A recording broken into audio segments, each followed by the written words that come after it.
The Holy Gospel according to St. John, the 5th chapter. Glory to you, O Lord.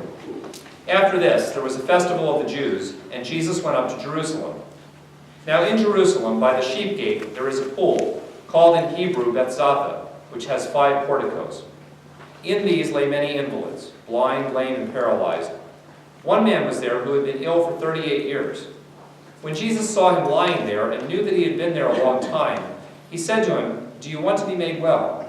The sick man answered him, "Sir, I have no one to put me into the pool when the water is stirred up. And while I am making my way, someone else steps down ahead of me." Jesus said to him, "Stand up, take your mat, and walk." At once the man was made well, and he took up his mat and began to walk. The Gospel of the Lord. So have you ever been told that you need to think outside the box? Well, you get told that every once in a while, and thinking outside the box means that you have to envision possibilities that you probably have not envisioned before. Thinking outside the box means doing things that you have never done. And maybe hardest of all, thinking and living outside the box means that you've usually got to jettison a system, which, even if the system is no longer working for you, at least you're familiar with and you understand.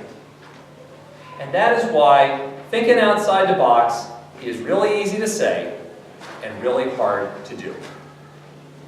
Yet, it is implicitly what Jesus is asking this guy who's sitting by the pool of Bethzatha to do in today's gospel reading. The pool of Bethzatha was this spring-fed pool up on the Temple Mount, very close to the temple. And in John's day, or in Jesus' day, John tells us that lots of people came there with incurable diseases because of this spring-fed pool. And if you've got an annotated copy of the Bible, you will see down in the footnotes, in what probably was not originally part of the Gospel of John, there are verses 3b through 4, which explain the little legend that you got to know to understand this passage, where people believed that when this spring started to bubble, which was probably because of the spring, but they believed that it was an angel of God who came down and touched the pool and caused it to stir, and they believed that whoever stepped in first would have their disease cured, whatever it was. So this guy is sitting by the pool because he understands that box, that system, if you will, and that is, for him, as far as he can tell, the only way that he can manage to be made well. So when Jesus comes along and he asks the man if he wants to be made well, he doesn't actually answer the question. Did you notice that?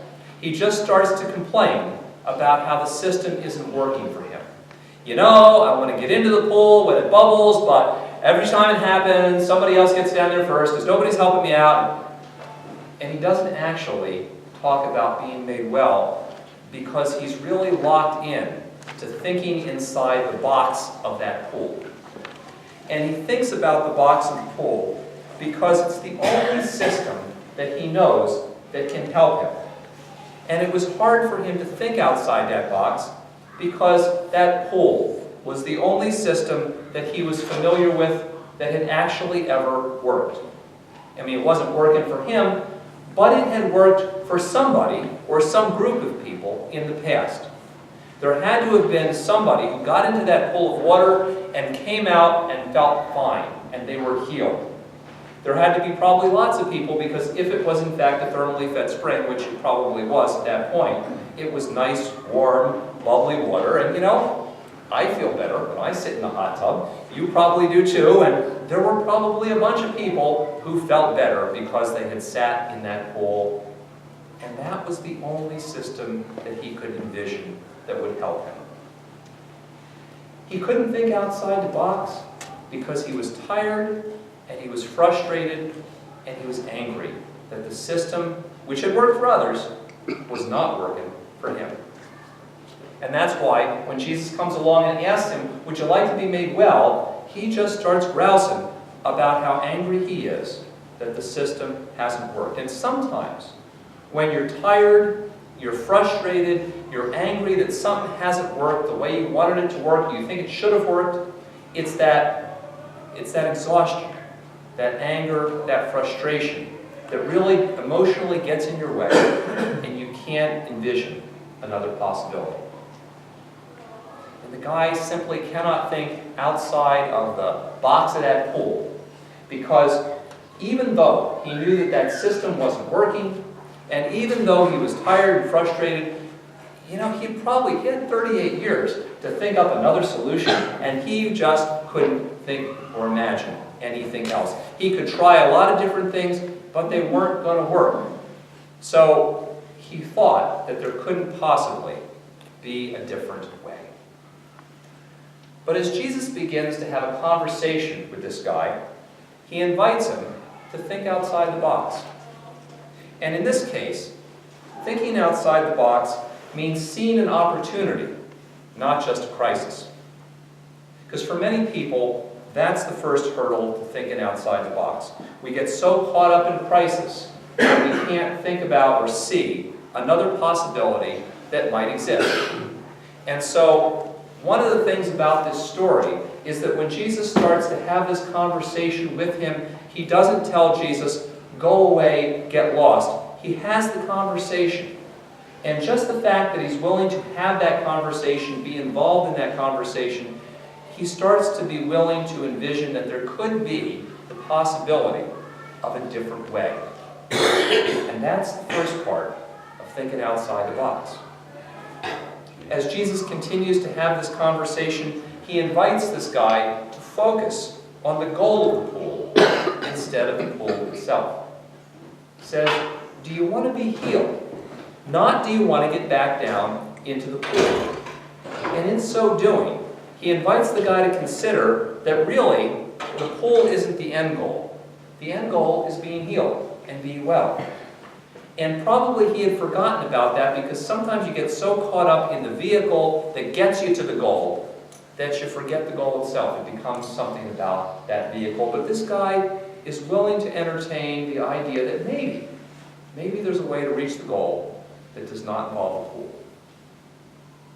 And when Jesus has this conversation with this guy, he invites him to consider that maybe you should just try something that's absolutely ridiculous and unimaginable. Stand up, take your mat, and walk.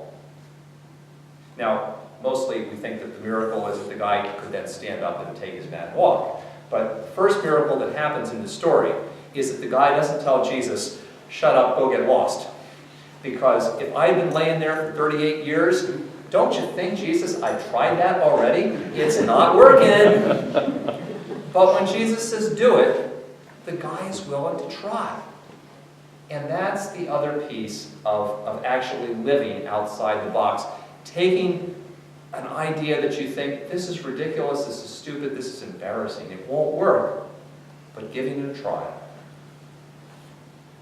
And we read this story during the Easter season to remind us that often the way of hope and new life is found by heeding God's call to think outside the box and to live outside the box. Because after all, nobody expected that Jesus was going to die and rise again. Even his closest disciples did not expect that. But resurrection was experienced, new life was experienced by people who recognized that God also thinks and acts outside the box. And often for us, the way that we experience hope and new life right now is when we're also willing to heed Jesus' call to think and to live outside the boxes that have contained us personally, within our communities, within our country, all of those kinds of things. Hope and new life is often found if we're willing to think and act and live outside the box. But that is not easy for us either. It's no easier for us than it was for that guy who had been laying by the pool for 38 years. But in our world, in which so many of the structures and systems have ceased to work for us and for our neighbors, it's increasingly important for us, I think, to listen for opportunities that God is giving us in the midst of the crises we face. Because too often, we too get stuck in anger and frustration that the pool that we've been expecting to work for us just isn't working for us anymore. So after every single primary, and it'll happen again this week, somebody on the news is going to tell us about these huge numbers of folks that are angry voters on the left and on the right.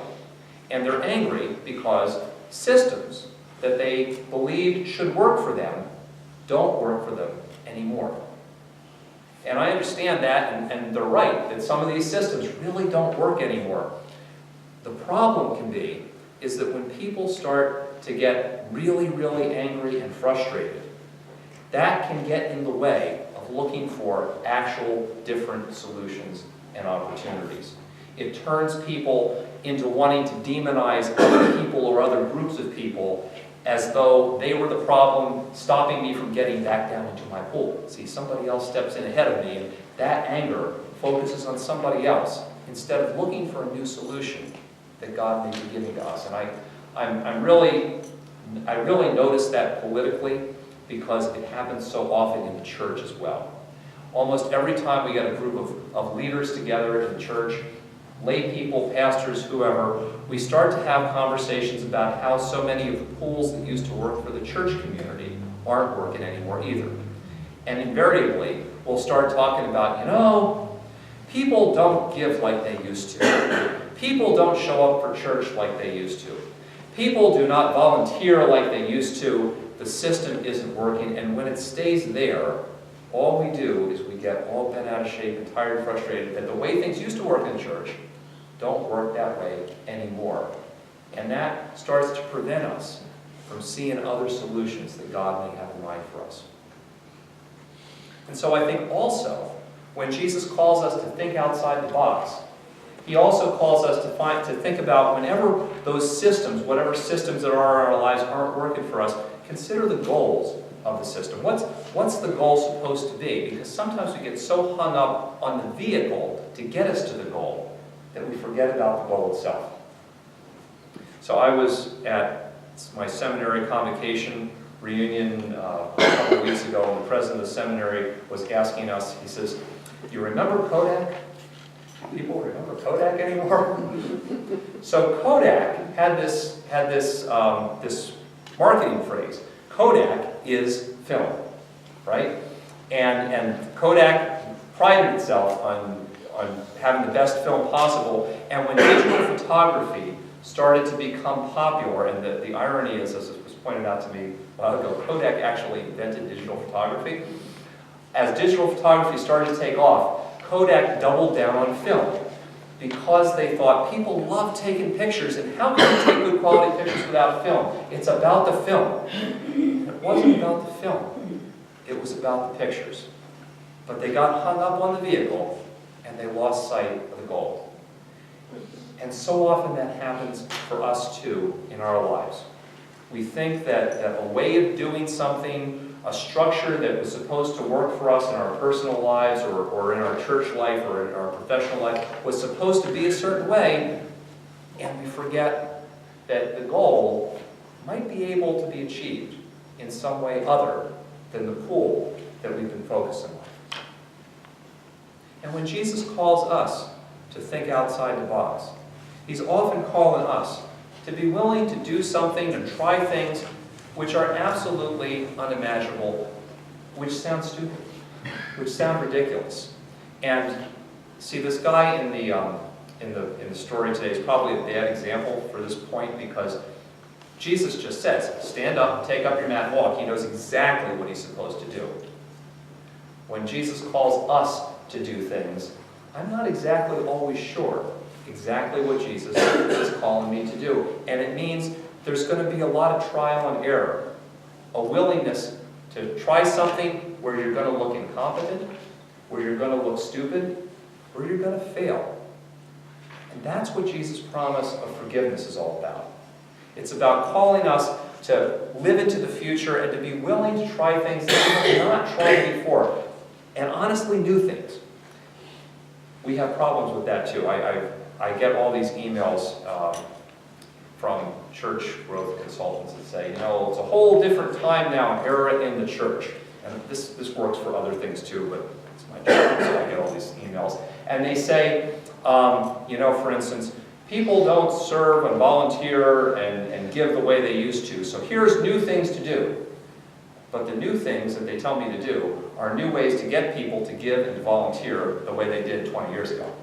And that's just a new way to get back into the old pool.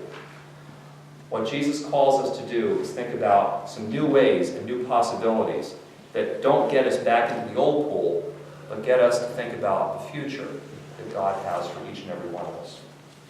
That's found in ways of new life and resurrection, not in old ways that get us back down into the pool. Oh, so I should tell you one more thing about the pool of Bethzatha. I have been there.